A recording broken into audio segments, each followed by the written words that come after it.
Okay, before I get this back in, I can show you a little closer. This is the detector rod. So you got this roll pin here and this roll pin here. That bracket's going to go right in between here. You don't want to get it in there with this roll pin or that roll pin in between that bracket. You'll see it when you put it in there. It's supposed to basically bottom out there, and be in between these two, but it's real easy to put it in wrong. So you want to make sure on the detector rod here that these roll pins are oriented 90 degrees that way. You don't want them to be twisted up or down one way or the other. And make sure your jam nut's locked on that thing so it doesn't twist on you. Alright, while you have your detector out, make sure you got all your teeth on the gear here. Check your main gear down here. Make sure all the teeth look good on that while you're in there.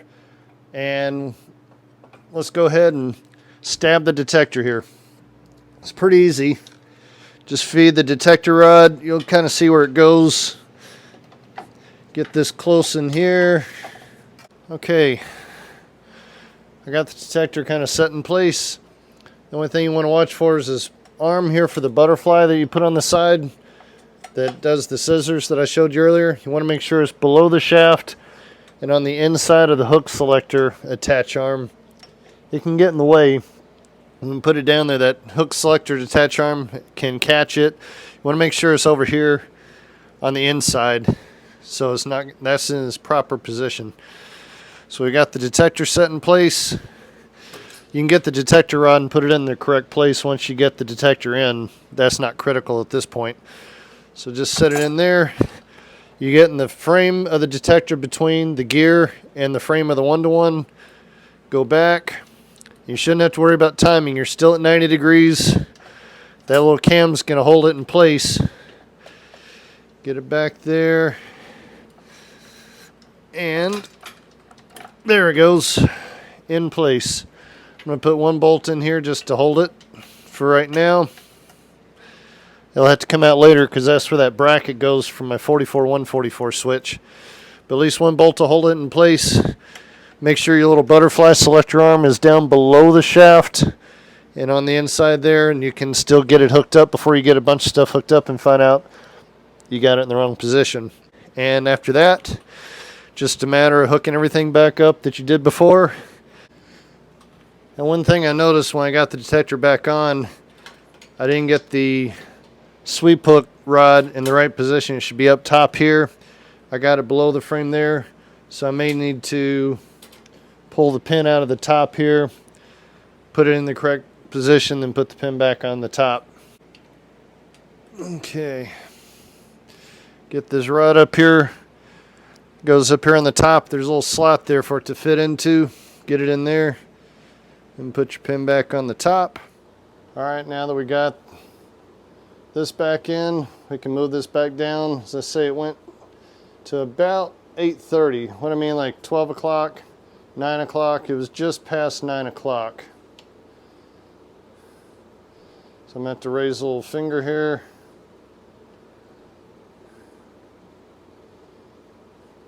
We're just guessing at this point. We can go back and fine tune that adjustment later, but at least get it on where it's close. If you never looked at it before, this is a scissor selector that makes the scissors operate or not. So you got that blocking finger right there. The scissors follow that. Whenever it pulls back, like on a strike cycle, that keeps the scissors from operating.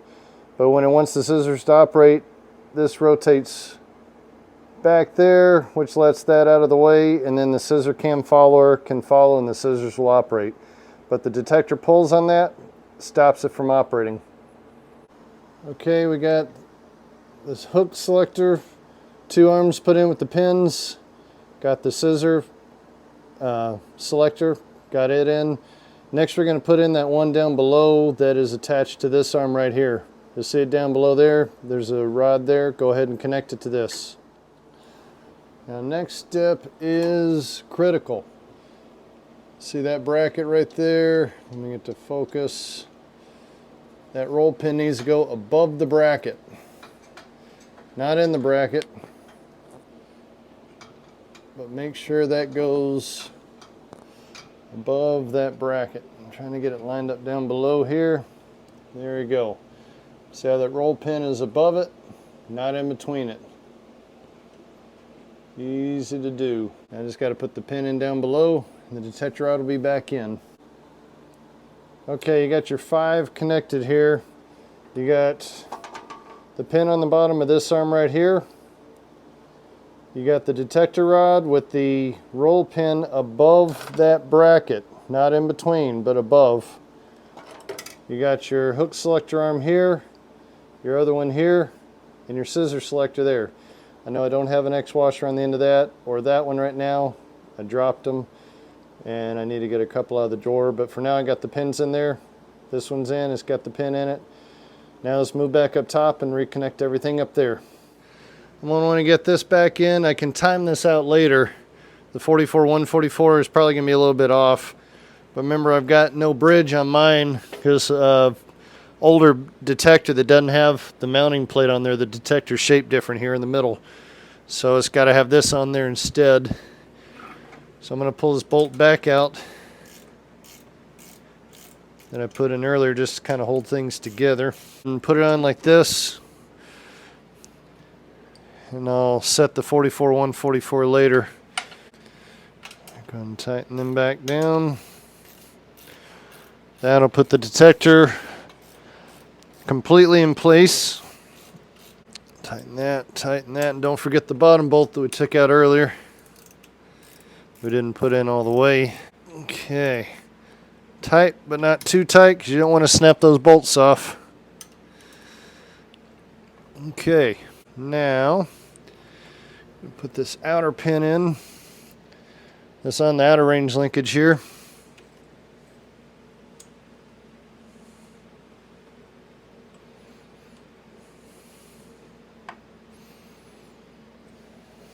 This one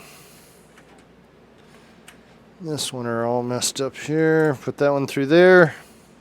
Don't forget the spring that you put on here that goes to the front of the detector from this long pin you just put in for this guy. Jam nuts loose. Tighten that back down. Got the pin here on the front, the one above it. Need an X washer on there. Make sure you get the spring back on the front. Got a pin here, pin here, pin here. Then I'm going to put the reset solenoid back on and the 1-2 or the second ball 10 frame solenoid. Make sure you get the reset plunger inside the solenoid. Once you get it on there, it's too late, as I just found out. But easily corrected. Tighten this guy down.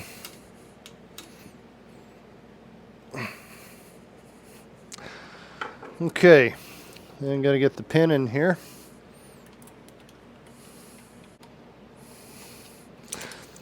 Okay, pins on there. 1, 2, 3, 4, 5, 6 connections. Got all the pins in, everything's hooked up. Selector's hooked back up there. This is good, free moving. Now the fun part is going to be the 90-degree over travel and getting the spring back on there. That's going to be a tough one. Okay, get your 90-degree over travel back on. This just took me a while to get that spring on there that you see right. Let me show you here. To get that spring on there, lift that middle piece up and get that rod to hook on there. That's your 90-degree over travel. Need to make sure that's hooked up and you can finish up. There's no trick on that 90-degree over travel hookup. You just got to be able to lift the arm up, get the spring on it, push it back down, and get the 90-degree over travel hook behind it. Might have been easier instead of it being hooked around from behind if it was hooked over the other way down. But the book shows it to be the other way, I believe, but I think it might have been better if I'd had it flipped over going down. Then I could just push it down and go over the top, let go, done. Anyways, that was a long delay. You don't know because I didn't record it all. Anyways, gonna finish up. All right, we got everything together. Let's go and finish out the cycle.